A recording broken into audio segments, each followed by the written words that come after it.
तो फ्रेंड्स अब यहाँ पे पहुंच गए हैं। अब सब रिलैक्स करेंगे, उसके बाद मंदिर दर्शन के लिए निकलेंगे। और ये आपको ऐसे थोड़ा घुमा देती हूँ। बहुत अच्छा है रूम, बालकनी, गेस्ट रूम। यहाँ पे इधर है।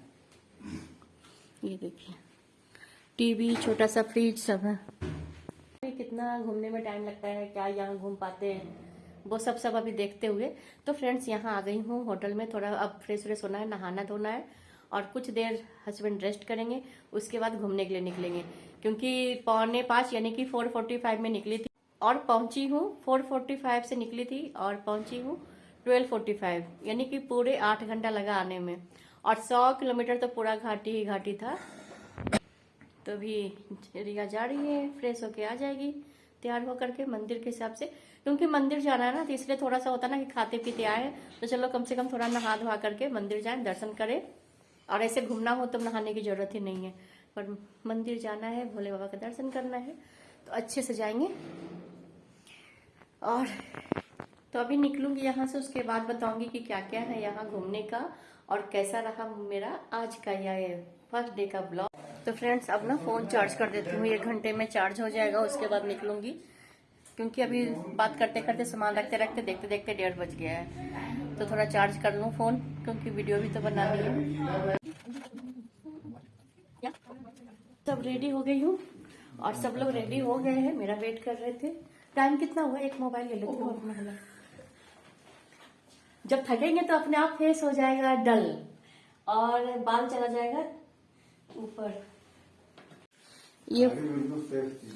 ये पर्स गाड़ी में ही छोड़ देंगे, पानी का बोतल लेना है। हमने का व्यू भी काफी खूबसूरत लग रहा है। मुझे तो धूप की जरूरत नहीं है, फिर और गर्मी लगेगी।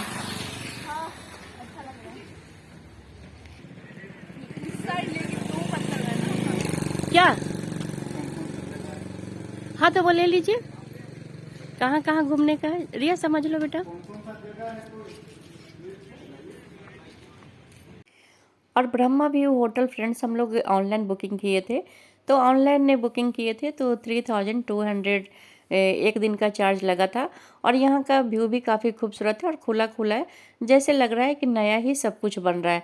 पर कुछ सोसाइटी जैसा, यानी फैमिली वाले भी थे और होटल वगैरह भी इस साइड बन रहा था। मंदिर के पास में है, फिर भी मैं लगाया। पापा लगा लिए हैं, तभी तो इतना टाइम लगा रहे थे, है ना जी, सेट कर रहे थे। वो मंदिर सामने है वो। अब बस फ्रेंड्स 1 किलोमीटर भी नहीं, बस कुछ दूरी पे ही पार्किंग मिल गया। ये महादेव पार्किंग है, ये प्राइवेट पार्किंग है। यहाँ पे 100 रुपीज़ आपको चार्ज लगेगा, मगर यहाँ पे सरकारी पार्किंग भी है, तो आप चाहे तो सरकारी पार्किंग में भी फ्री लगा सकते हैं। और यहाँ पे बहुत सारे पार्किंग है, तो आपको एक चीज़ का ध्यान रखना है कि आपकी जो पार्किंग वाली जो पर्ची है वो हमेशा हमेशा साथ में रखना है। और आपको याद रखना है कि कौन सी पार्किंग में आपने गाड़ी लगाया, क्योंकि मंदिर के आसपास बहुत सारे पार्किंग है।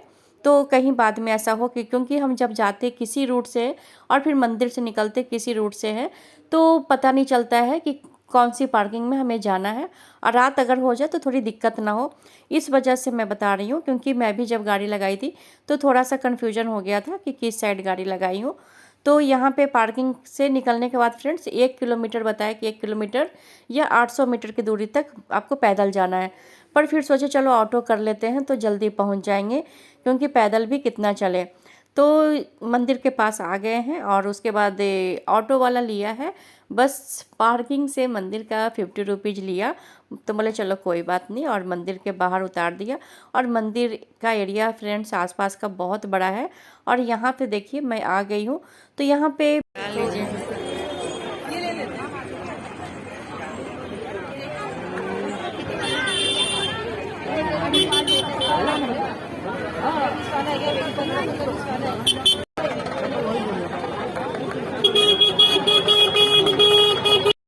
और यहाँ पे पहुँच गए हैं। और सामने दिख रहा था डोनेशन दर्शन 200। तो बोले चलो टिकट ले लेते हैं क्योंकि भीड़ काफ़ी दिख रही थी। तो एक्चुअल में वीआईपी टिकट मिलता है पर पर्सन 200 का, पर संजोग से उस दिन फ्रेंड्स काउंटर बंद था और 5 बजे ओपन होता, वैसा लोग बता रहे थे। तो हम लोग लगभग टाइम बज रहा था 3 का आसपास हो रहा था, तो लगा कि 2 घंटे वेट करने से अच्छा है कि चलो चलते हैं। पर अंदर धीरे धीरे जाते रहे, तब आगे आगे शेयर करूँगी कि कितनी ज़्यादा भीड़ थी। तो यहाँ से प्रसाद ले ली, पर फ्रेंड्स प्रसाद अंदर चढ़ाने के लिए रहता नहीं है, आप चाहें तो ले जाएं, नहीं तो नहीं भी ले जाएंगे तो चलेगा। तो जब मैं इधर आई तो पता चला OMG इतनी लंबी लाइन।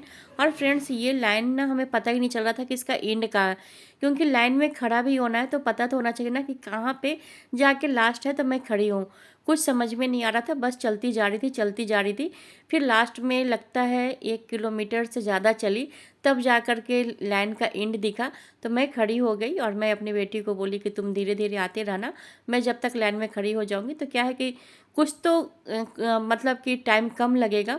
पर मैं आपको बताऊं कि लाइन बहुत ज़्यादा थी, क्योंकि उस दिन भीड़ भी बहुत था, क्योंकि छुट्टी के टाइम में हर जगह भीड़ होती है। और प्लस वो VIP टिकट नहीं रहने के कारण डबल भीड़ हो गई थी, नहीं तो ऐसे 2 भाग में बढ़ जाता है तो भीड़ कम होती है। तो लगभग 2 घंटे हम लोग बाहर के लाइन में रहे, यानी कि 1 किलोमीटर। मगर मैनेजमेंट बहुत अच्छा था, बीच में किसी को एंट्री करने नहीं दे रहे थे। और दूसरा क्या था कि धीरे धीरे चलते जा रहे थे, ऐसा नहीं है कि आप खड़े हो, आप धीरे धीरे धीरे धीरे चलते जाओ। और साइड में ना नींबू पानी, आइसक्रीम, जूस, गन्ने का जूस, पानी, ये सब सारा पॉपकॉर्न वगैरह सब बिक रहा था, क्योंकि घंटों लोग खड़े हैं तो परेशान भी हो रहे थे। मगर लाइन धीरे धीरे आप देख रहे होंगे कि चल रही है, ऐसा नहीं कि लाइन रुकी हुई है। तो खाते पीते पानी पीते लोग जा रहे थे। मौसम बहुत अच्छा था, क्योंकि जनवरी का महीना था, तो मौसम तो बहुत अच्छा था, यानी कि न ठंडी थी न गर्मी थी। और आसपास का भी व्यू भी बहुत अच्छा था। और फ्रेंड्स यहाँ में देखी ना कि जो लोग थक रहे थे, जहाँ पे जो जगह मिल रहा है वहाँ पे लोग बैठ जा रहे थे। कुछ रहे ना रहे, एक पॉलीथीन भी अगर मिल गया है तो वहाँ पे बिछा कर के लोग बैठ जा रहे थे। तो हम लोग लाइन में खड़े थे, और मगर काफ़ी चलना था, इसलिए हस्बैंड को बोले कि आप एक जगह बैठ जाइएगा, फिर जब लाइन मंदिर के पास आ जाएगा तो आ जाइएगा। तो जैसे ही हम लोग मंदिर के गेट के पास आए तो हस्बैंड को बुला लिए। अब फ्रेंड्स अंदर आ गई हूँ, पर इतना जितना ईजिली आपको दिखा दी कि डायरेक्ट अंदर आ गई हूँ, पर मंदिर में पूरे भोलेनाथ का दर्शन करने के लिए मुझे 4 घंटा वेट करना पड़ा, उसके बाद दर्शन हुए। तो आप और तरमकेश्वर ज्योतिर्लिंग फ्रेंड्स 12 ज्योतिर्लिंग में एक ज्योतिर्लिंग है, तो यहाँ पे लाइव दर्शन हो रहा है, तो आप लोग भी कर लीजिए।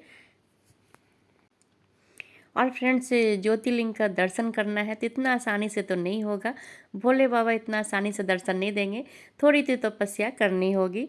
पर वहाँ पे भीड़ में भी थे, पर पता नहीं चल रहा था और कब दर्शन हो गया। ठंडे भाई अपने को रास्ते में बहुत ठंडा है।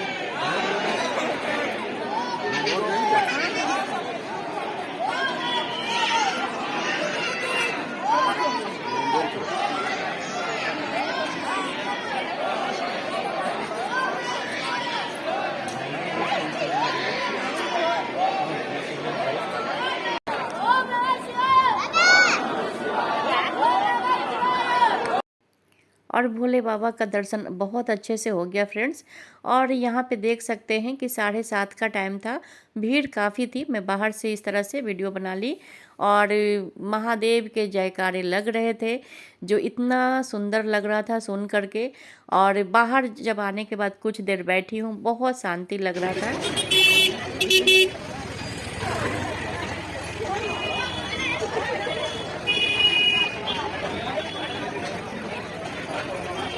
मंदिर से बाहर भी आपको छोटे छोटे मंदिर मिलेंगे, जैसे गायत्री मंदिर है लक्ष्मी नारायण जी का, तो वहाँ दर्शन कर लीजिए। और एक चीज़ का फ्रेंड्स ध्यान रखिए कि चप्पल जूते कहाँ पे खोले हैं वो ध्यान रखिएगा, क्योंकि जहाँ से फूल और प्रसाद लेते हैं वहाँ खोल के रख देते, तो कौन से शॉप से लिए हैं ये चीज़ का ध्यान रखिएगा।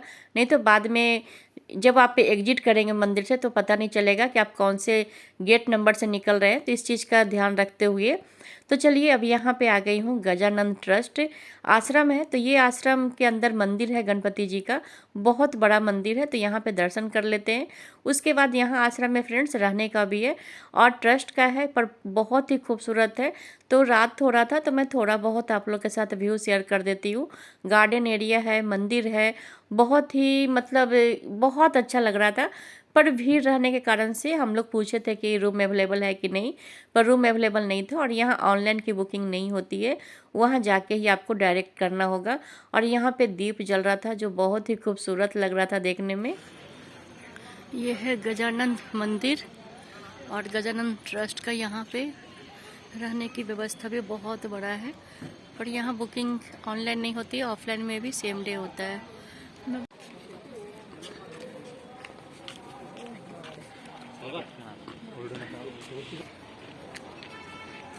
चलिए,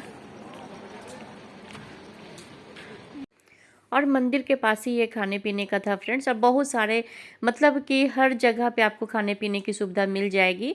तो यहाँ पे महाराष्ट्रियन थाली और बटर पनीर मसाला और हस्बैंड के लिए दाल खिचड़ी मंगाई थी, पर खाना ठीक था। तो चलो जो भी था, भूख लगी थी, खाए, उसके बाद यहाँ से निकल गए। ये फ्रेंड्स होटल में वो देखिए अब बिल्कुल शांत शांत हो गया है, जैसे लग रहा है कि सारे पब्लिक कहाँ चले गए। अब पार्किंग से गाड़ी लेते हैं, जय श्री राम। अब बस निकलते हैं, है ना, बिल्कुल सुनसान सा लग रहा था, शांत शांत हो गया। अब होटल में जाएंगे, सो जाएंगे, कल देखते हैं कल का कहाँ कहाँ प्रोग्राम रहता है। और हस्बैंड के लिए दाल खिचड़ी पैक करवा लिए थे, तो ये होटल में आकर के बोले कि मैं आराम से खाऊंगा। तो यहाँ पे इनका खाना चल रहा है। तो चलिए फ्रेंड्स, अब इस वीडियो को यहाँ पे एंड करती हूँ। नेक्स्ट वीडियो में मिलूंगी, कल कहाँ कहाँ घूमते हैं वो सब शेयर करूँगी। तो चलिए bye bye, take care, thanks for watching.